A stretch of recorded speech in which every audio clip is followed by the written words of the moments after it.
All right, on December 31st, as Japan is been prone to do the last few years, there's going to be a number of cards taking place pretty much all at the same time. There's going to be a card in Dome, Gifu, Japan, at the Ota City Gymnasium in Tokyo, Japan, and at Shimazu Arena in Kyoto, Japan.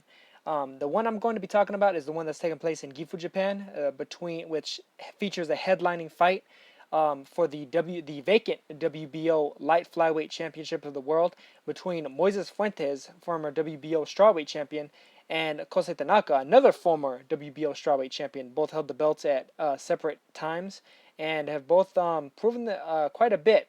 Fuentes over a bit of not a bit of a longer, but actually a significantly longer period compared to Tanaka, who is a relative novice in comparison. But a guy that has managed to do some things similar to the likes of Vasyl Lomachenko and Naoya Inoue in winning a world title in just a few fights. His fifth fight is where he actually won that WBO strawweight title. He's looking to get his second title in his eighth pro fight. He stands at 7-0 with 4 knockouts. Moises Fuentes stands at 24 2-1 with 13 knockouts. And the interesting thing about this particular card, this particular fight, is that the Japanese television network CBC is actually going to officially support an international live stream for this fight. Something that I've been kind of hinting at or calling for fairly frequently recently. I feel like a lot of these promoters, not just in America but internationally, leave a lot of money on the table where they don't necessarily have television rights in a worldwide sense. You know, you could I figured that they could just put on a live stream, a clean HD stream to anybody that's outside of the particular country where the TV rights are actually being held, and just put some ads on it and profit that way, and also get these fighters a bit better known in a worldwide sense, so that some of these fighters, when they come over to the U.S., when they come over to the U.K., when they come into these major markets, these major English-speaking markets at least, people are more familiar with them. They know they have a certain level of backstory and familiarity with them, and they know who's really legit, who's like the top of the top, who might just be a guy that managed to scrape together a title by happenstance, or who is more of like a legitimate pound for pound or a legitimate champion, a legitimate fighter that you need to watch out for, because he might just completely upset the guys that may be a little bit better known but might not necessarily be as good, simply because of the fact that they come from these other markets where people aren't necessarily as familiar with some of these fighters from, for instance, like Japan, Thailand, and much of South America. Uh, but the interesting thing about it is they're actually going to be starting the streaming at 3 p.m. Japan time, which actually corresponds to 10 p.m. Pacific time in the U.S. On December 30th. So the card's actually going to be starting on the 30th for us in the West Coast. It's going to be taking place, or the card is going to be starting at 1 a.m. for everybody in the East Coast, and about 9 a.m. For you guys in the UK. But so, I mean, this is going to be a pretty interesting card, and the headliner is going to be what I'm going to be focusing on. The headlining fight will probably come a few hours into it. Usually, the main events in Japan tend to take place, as I mentioned in my other video, right around 7 p.m. ish. So it's most likely going to be coming around 2 a.m. Pacific time, 5 a.m. East Coast time, and 10 a.m. For the UK time. Between Moises Fuentes and Kosei Tanaka. And honestly, this is one of the fights that I think everybody should be looking out for. This is going to be a fantastic fight between these two. Both of these guys are knockout punchers. As I mentioned before, Tanaka, only 21 years of age, guy that won his first world title in his fifth fight against Julian Yedras, vacant WBO minimum weight title, strawweight title, 105 pounds. And he's a guy that has a lot of not just opportunity ahead of him, but a lot of just grit and determination in order to prove himself as one of the best fighters on the planet. He has told the press in Japan that his ultimate goal is he wants to be a world champion in 5 different weight classes. He's a guy that's looking to even surpass the likes of Roman Gonzalez and Naoya Inoue. And a lot of recent fighters. 5 weight classes. You don't usually hear that number unless you're really talking about some of the all-time greats, or at least some of the recent greats. You got guys like Oscar De La Hoya, Manny Pacquiao, Floyd Mayweather, and so on and so forth. So I mean, for him to be that ambitious is a big testament to exactly the type of fighter he is, the type of mindset that he has, and especially considering the fact that he's going to be fighting one of the toughest possible opponents at 108 pounds. He probably could have gotten an easier fight, maybe gone for a different belt for a softer touch or something like that. But he's going after one of the very toughest fighters in the division at 108 pounds, Moises Fuentes, the guy who basically ended the legendary Ivan Calderon's career with a fifth round technical knockout. Man who got a very close majority draw against Dani Nietes in their first fight. Nietes managed to come back in their second fight and knock him out in the ninth round, but it was once again, a very tough, gritty fight between the two of them. And Nietes, of course, has gone up to flyweight now. He's going to be targeting Zhou Shiming for his belt at flyweight. But otherwise, Moises Fuentes has some pretty impressive victories. Has a good split decision win over former unified strawweight champion Francisco Rodriguez Jr., a sixth round knockout over former strawweight champion Oswaldo Novoa, a first round TKO over Luis De La Rosa, who's a guy that went the full distance against the likes of Zhou Shiming and a couple other high level fighters. First round knockout over Julio Cesar Felix, who is himself pretty well schooled, fringe level contender, but not a guy that anybody should be blasting out in one round. And his initial victory over Raul Rayita Garcia, which was a big upset at the time back in 2011, Fight of the Year candidate, and fantastic split decision victory for Moises Fuentes over Garcia, who was just another one of the top names at 105, 108 pounds the last few years. As for Kosei Tanaka, as I mentioned before, he's a bit of a young guy, relatively inexperienced, but a guy that's kind of gone through the gauntlet in spite of the fact that he only has 7 fights. His first fight was against a fighter who was 12-4. Second fight was against a guy who was 13-6-2. Third fight was against a guy who was 17-7-2. And his fourth fight, which was for the OPBF minimum weight title, was against Ryuji Hara, who was 18-0 at the time. So he's a guy that's going in 4-0 against a guy who was 18-0, a guy that was definitely further along on the prospect train. And he managed to TKO Hara in the 10th round. Very impressive feat. Devastating a guy that was further along than he was when he was basically just a teenager at the time. Still went on to defeat, of course, Julian Yedros to win the vacant WBO strawweight title by unanimous decision.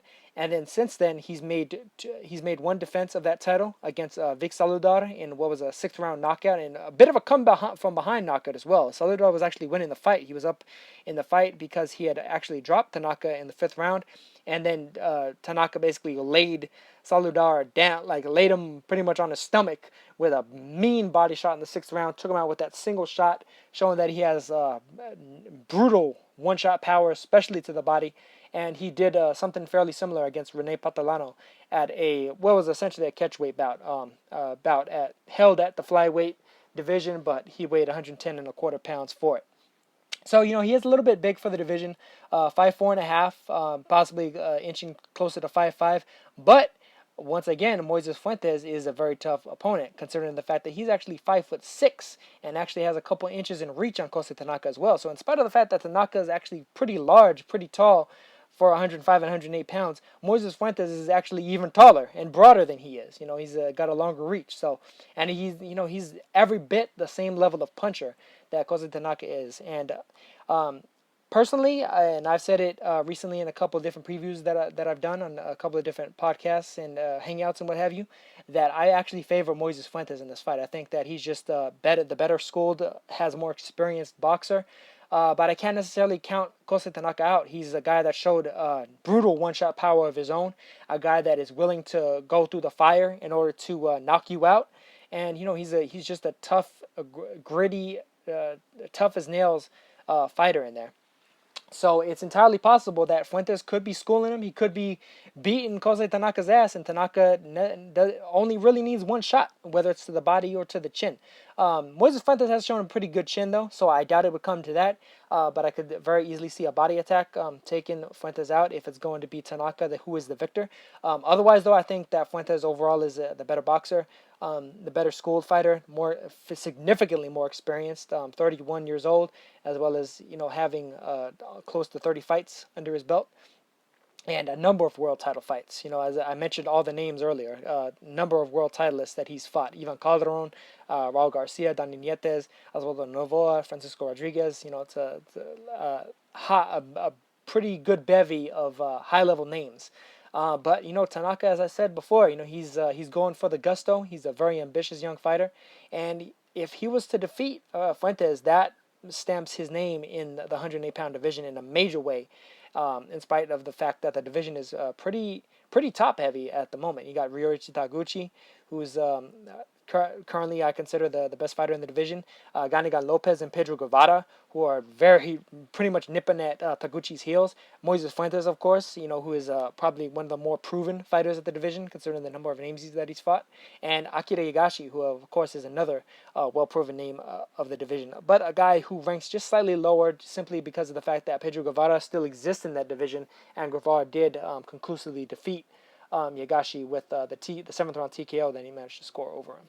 It was a pretty close fight, but Guevara, I think has a clear edge in terms of actually ranking them. But as for Fuentes, should he happen to come through in emphatic fashion against Tanaka, that just pretty much reestablishes him as one of the top fighters of the division, as if he wasn't really already.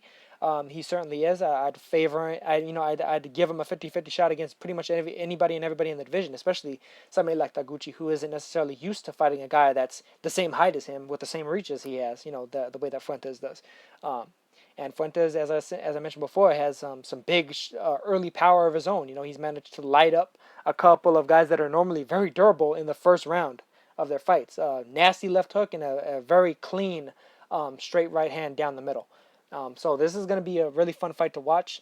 It's probably going to be the straight long shots from Fuentes versus the grinding body attack of Kosei Tanaka. It should be a very fun fight, and it should be an overall pretty interesting card. There's a number of different high level or like rising prospects on the undercard. You got former champion Akifumi Shimoda taking on the up and coming Shota Hayashi, as well as a few other fighters who you may just want to check out, just because you may be seeing these guys in the next couple of years competing for fights, for world championship fights, belts at super bantamweight or featherweight. The Hayashi versus Shimoda fight is going to be at featherweight. Yushi Tanaka, up and comer, versus Takuya Taniguchi at super bantamweight. But of course, the main event is really the thing that I implore anybody and everybody to tune into. Once again, I'm going to put both links for the stream with the Japanese commentary and the stream with just the arena sounds in the description. And, just major props to CBC Television in Japan for actually doing what I feel like all these promoters should do, They're kind of like what Golden Boy Promotions does with, their undercards, or with a lot of these Friday Night Fight cards that they hold, where normally Estrella TV, a channel that doesn't necessarily pertain to a lot of households in the U.S., shows that they also have it right there on YouTube. You can just go to Golden Boy Boxing and stream it right on YouTube, and it's kind of similar here for this card in Japan. But also for the Spanish speakers in the audience, this fight will also be shown on beIN Sports Espanol in the United States, most likely on tape delay, so it'll probably come more in the mid to late afternoon, if not the evening, where they show Fuentes versus Tanaka. So if you don't catch it live, you'll be able to catch it then. And of course, if you guys don't catch it live on the live stream, I'm not sure if they're going to cache it so that you can actually watch it again after the fact. But if not, I'll definitely do the usual and try to link you guys to any video that I find of it, footage that I find of it between Fuentes and Tanaka. I think it's going to be a fantastic fight. Could be a very explosive fight. Potential Fight of the Year candidate, maybe, at the very end of the year. Potential Knockout of the Year candidate, depending on exactly who goes what way. Two very vicious punchers in there for the lowest weight classes. Guys with power that you don't necessarily see every day at the lowest weight classes. So should be a very fun fight to watch, and I'm hoping you guys will enjoy it. But that's going to be it for me on this video, and I'll catch you guys in the next one. Peace.